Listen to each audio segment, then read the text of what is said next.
things first, Kawhi with the dunk of the playoffs. Has momentum shifted in LA's direction? Meanwhile, in Philadelphia, things aren't going too well. They lose in Atlanta to the Hawks. Embiid ailing. Will his ailing knee cut the Sixers season short? And tonight, can KD take the Bucks down with no Harden and no Kyrie? Good Tuesday morning alongside Brandon Marshall. Nick Wright, I'm Kevin Wilds. Brandon, you wore your lucky turtleneck.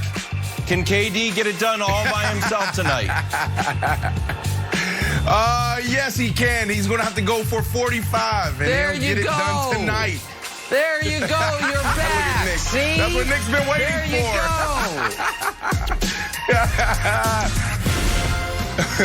you Oh, we're going to start this morning in L.A. Jazz Clippers Game 4. Kawhi and Paul George have the Clips out in front by as many as 29 in the first half. Both superstars ended up scoring 31. Clippers blew out Utah again in Game 4 to tie the series at 2 apiece. Kawhi and Paul George now just the 5th duo since the merger, with 30 points each in back-to-back playoff games, joining LeBron and Kyrie, Shaq and Kobe, Hakeem and Clyde, Mike and Scottie, two greats. Here was Paul George after the game. But, you know, Game 5 is a pivotal. And so that's the way we're looking at this. We got to go in there. We know it's going to be, you know, even more hostile, but we got to drown out the noise and go there for one mission. And that one mission is to not come back there. And so, you know, that's the mindset. We got to try to go and get Game 5. Brandon, what did last night's win tell you about the Clippers?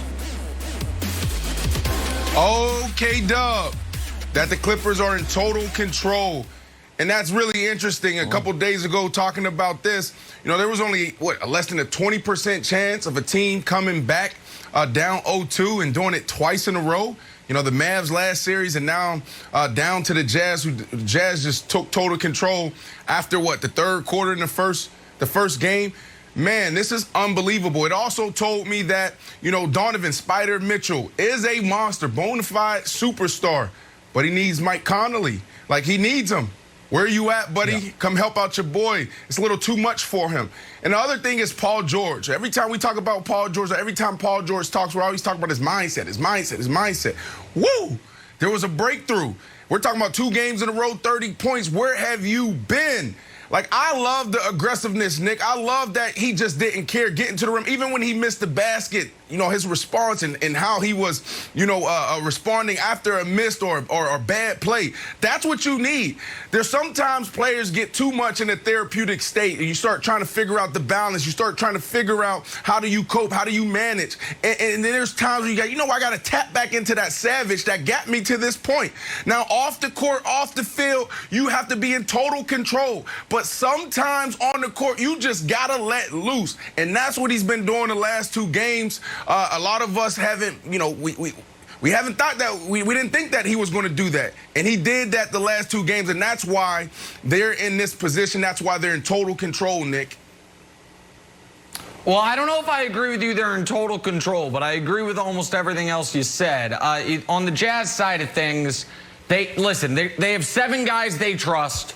One of them hasn't been here this series. So they're essentially a 6-man team playing a 9-man rotation. So you're just putting guys out there for minutes that you don't really want to have out there. Last night, their bench was terrible, in part because Joe Ingles is supposed to be part of the bench, but with Mike Conley out, he can't be. And so you did finally, these couple games, really see how much they missed Conley. On the Clippers side of things, though, this was the blueprint. When they put this team together, the idea was Kawhi and Paul George will combine for right around 60. They probably thought 55, 60 would be a bonus. One other guy on our deep team will hit from 3. Last night was Marcus Morris. And defense will carry us the rest of the way. Well, last night, check, check, and check. It's exactly how, in theory, they were supposed to look.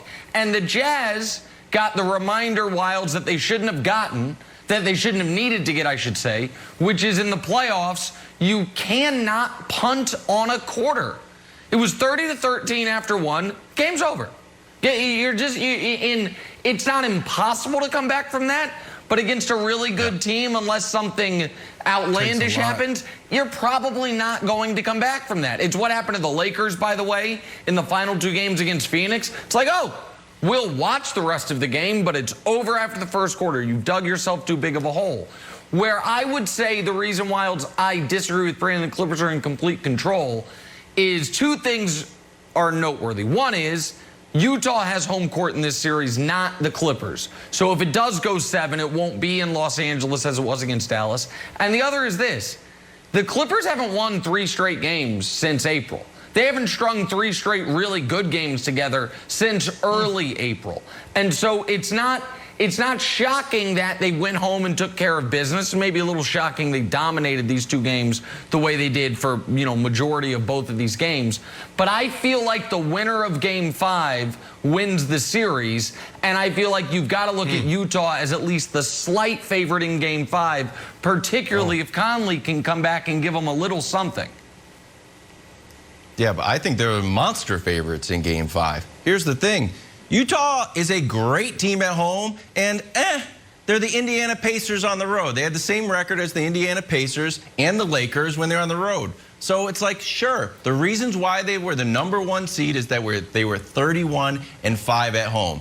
And I think they know, never mind punting on a quarter, I almost felt like they punted on both of these games. Once you're down by 29 last night, they were down 28 in Game 3. They looked around and said, you know what, Donovan's still getting his.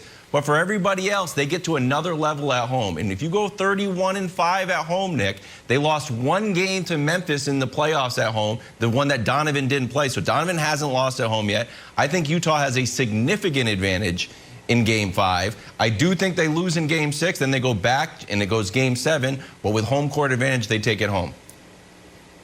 So here's the other thing, and Brandon, let me just I got a question for you, Brandon. Sorry to interrupt, because we've been talking a lot about Paul George, and this was a late night game last night, so I don't know how much of the audience saw the very end. Kawhi didn't play the final 4 minutes of this game. He seemed to tweak his lower body, I think his knee, missed a couple free throws, then went to the bench. And you might say, well, he didn't play because they were blowing him out. The Jazz actually did cut this to 10. The Clippers had the rest of their starters in there, and Ty Lue was cautious with Kawhi. Kawhi's been so fragile, and with the games just now 48 hours apart, I do think what we saw from Paul George in Games 3 and 4, you are going to have to see in Game 5, because I don't know what version of Kawhi, right, exactly right, because I don't know what version of Kawhi you're going to get in Game 5.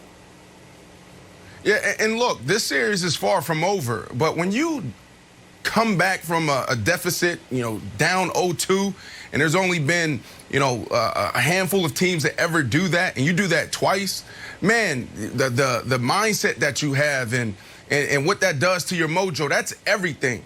So you got to look at what they're doing as a team right now. They look like the Clippers from the first half of the first game. They totally dominated the Jazz. That was the team, what you said was the blueprint.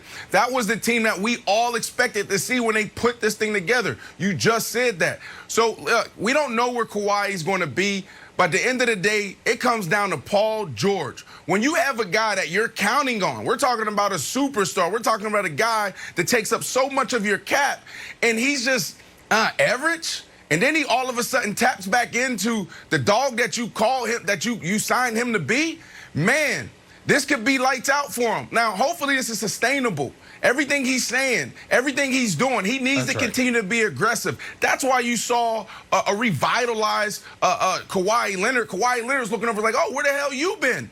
All right, you want to dunk on people like that? You want to take shots and rebound like that? All right, I'm with you. So Paul George, it comes